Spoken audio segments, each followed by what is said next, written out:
R32 GTR, that was the fetus GTR. It was the new face of the new era of GTRs. The R33 GTR, like you see here, well, that was the awkward puberty phase. We all went through it. The R34, that was the young, fit stud who was all done with puberty and thought he's hot shit because people paid a really, really large amount of money for him. And the R35 GTR, that's the matured and sophisticated guy who settled down with a wife and kids, but still knows how to have fun. He still has his cool side, but he also does have erectile dysfunction.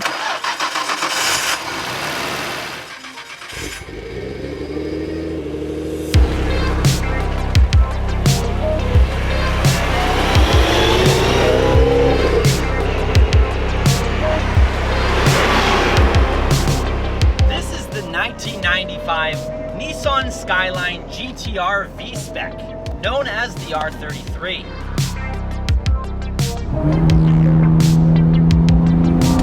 And this one does not have any issues getting it out.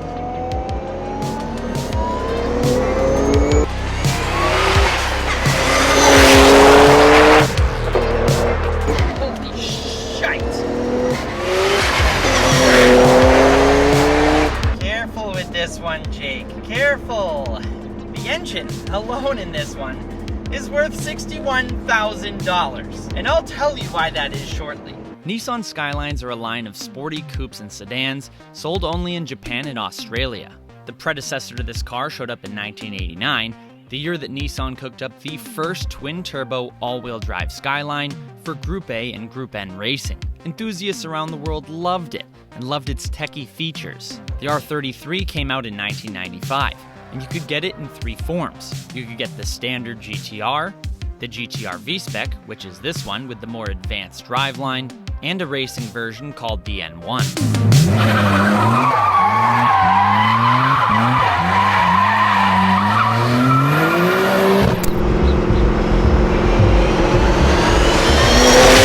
Power in the R33 GTR is normally provided by the RB26 DETT engine, which is an engine I fell in love with during my first review, actually, of a Northeast Auto Imports car, and it was a GTST, a four-door, fully swapped with a GTR drivetrain.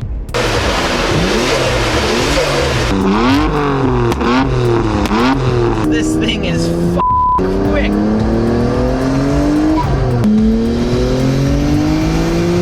But this one has something with just a little bit more sauce on it, a little bit more pizzazz, and costs just a little bit more moolah.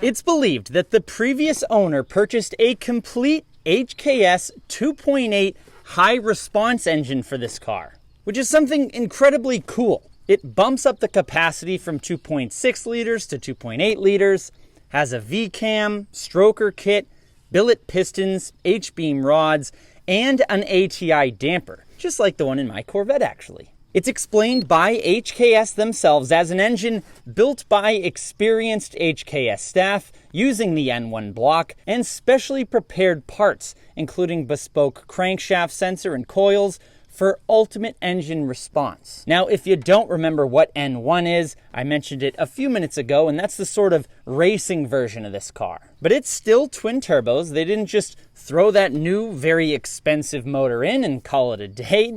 No way. They kept on going. I have some notes here on my phone with the rest of the stuff that's on the motor because, well, it's a lot to remember.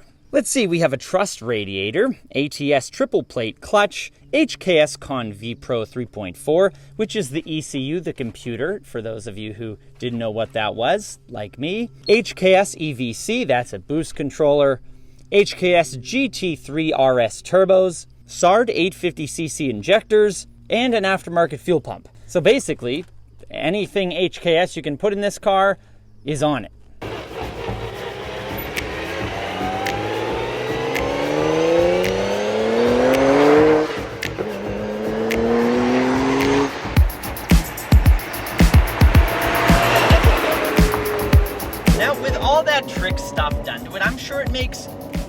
horsepowers, except unfortunately I don't know just how many horsepowers exactly. I can tell you it is a lot.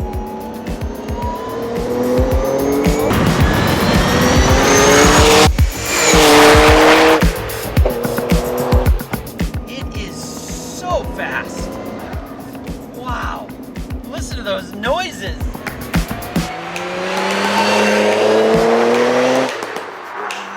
Now all that power is sent down to this 5-speed Nagayo Tech close ratio transmission with straight cut gears, which means you get that distinctive whine sound in the transmission. It sounds so cool. Listen. Oh, there it is.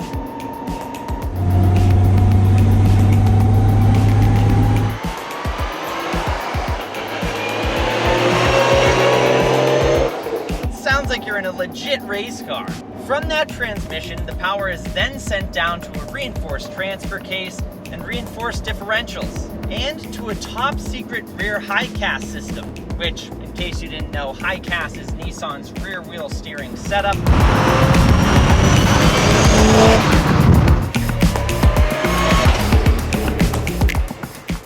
And much like one of my personal favorite movie actresses, Miss Kim Kardashian, the body, the exterior has had some upgrades as well. Up front is no secret that it has a top secret front bumper installed, and the whole car sits on aftermarket adjustable suspension. It rolls on these Volk Racing TE37 alloy wheels, and peeking through them, you can see the immense stopping power provided by that endless big brake kit. Now on the inside here we have a couple upgrades as well. First, you sit in these very nice, very well bolstered white Recaro Racing seats, and up ahead you look through a Momo Racing steering wheel that's actually detachable, much nicer than the Ultima steering wheel that you usually get in these.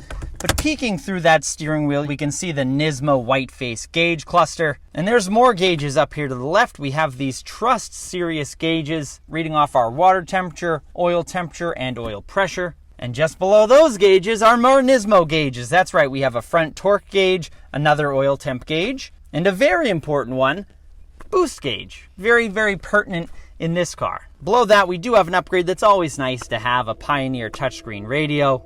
And just below that, you'll find the HKS boost controller.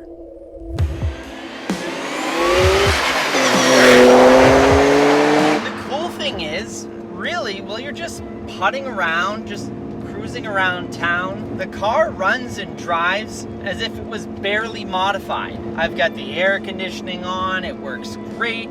It's very lovely, it's very comfortable in here, and I don't even have to raise my voice to talk to you. I'm just a big shouty loudmouth as it is.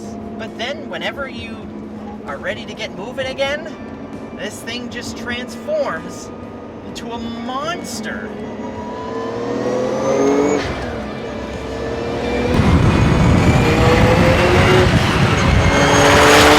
Thank you very much to my friends over at Northeast Auto Imports for allowing me to review this 1995 Nissan Skyline GT-R V-Spec. This car is currently for sale, depending when you're watching this, and I'll include a link to its listing in their website down in the description below for you guys to check out. But that's it for me today. I've had an absolute freaking blast with this thing. I think this is the last JDM Halo car that I haven't driven an NSX. So never mind. If you have an NSX, an old one, give me a shout. I'll see you guys next time. Happy motoring.